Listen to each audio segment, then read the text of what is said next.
সেইটো হল অকণি কবিতা ঘৰ কেন্দ্ৰীয় সমিতিৰ প্ৰতিষ্ঠা দিৱস আহি আছে অহা জানুৱাৰী মাহত। প্ৰতিষ্ঠা দিৱসৰ সম্পৰ্কত আমি অহা দেওবাৰলৈ হয়তো সাধাৰণ সভা দিয়াৰ ব্যৱস্থা কৰিম। আজি কাৰ্যকৰী সভা আছে, কাৰ্যকৰী সভাৰ পিছত সিদ্ধান্ত হ'ব। কিন্তু তাৰ লগে লগে কেইটামান আনুষংগিক কথাই আমাক মনত বৰ মানে আমি অসুবিধা পাই আছোঁ। সেইটো হ'ল কি, সকলোৱে জানে মায়াবিনীয়ে সকলোকে মায়াবিনীৰ মাজত আবদ্ধ কৰি ৰাখিছে। পঢ়া শুনা কৰিবলৈ মন নোযোৱা হৈছে, কাম বন কৰিব মন নোযোৱা হৈছে, খোৱা বোৱা কৰা মন নোযোৱা হৈছে। সেইটোৱে হ'ল কি, জুবিন গাৰ্গ আমাৰ যি সকলোৰে হিয়াৰ আমঠু অসমৰ এক সত্তা, আমাৰ অসমীয়াৰ স্বাভিমান। যোন এই জুবিন গাৰ্গে বিশ্বৰ দৰবাৰত অসমখনক আকৌ নতুনকৈ চিনাকি কৰি দিলে। আমি মানুহ হিচাপে জীয়াই থাকিবলৈ শিকালে। আমাৰ মানে শ্ৰেণী বিভাজনটো নাইকিয়া কৰিছে। সেইজনৰ মৃত্যুক আমি সকলোৱে গমেই পাইছোঁ যে মৃত্যু কি, কেনেকৈ হৈছে বিভিন্ন ক্ষেত্ৰৰ পৰা।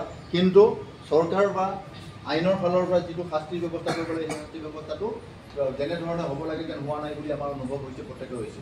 গতিকে আমিও অকণি কবিতা ঘৰৰ সেই যে ন্যায় বিচৰাৰ ক্ষেত্ৰত আমি একমত, আমিও জাষ্টিছ ফৰ জুবিন গাৰ্গ। গতিকে আমিও বিচাৰিছোঁ ন্যায়। সেইটোৰ কাৰণে আজি অকণি কবিতা ঘৰ এই পৰিয়ালৰ তৰফৰ পৰা তেখেতৰ চিৰশান্তি কামনা কৰি একমিনিট সময় মৌন প্ৰাৰ্থনা কৰিম। তেখেতৰ গুণানুকীৰ্তন কৰিবলৈ গৈ তেখেতে বিচৰা মতে মায়াবিনী সংগীত আমি পৰিৱেশন কৰিম। তাৰ লগত কেইটামান কথা ক'ম তোমালোকক। সেই কথাটো হ'ল কি, তেখেতে আমাক যি শিকালে যে অকণি কবিতা ঘৰ প্ৰকৃতি সুৰক্ষাৰ কাৰণে কাম কৰি আছে। গতিকে এই যে জুবিন গাৰ্গৰ কাৰণে যে আমি এইবাৰে যে এইটো নালাগে বাৰু, আমি এইবাৰে যে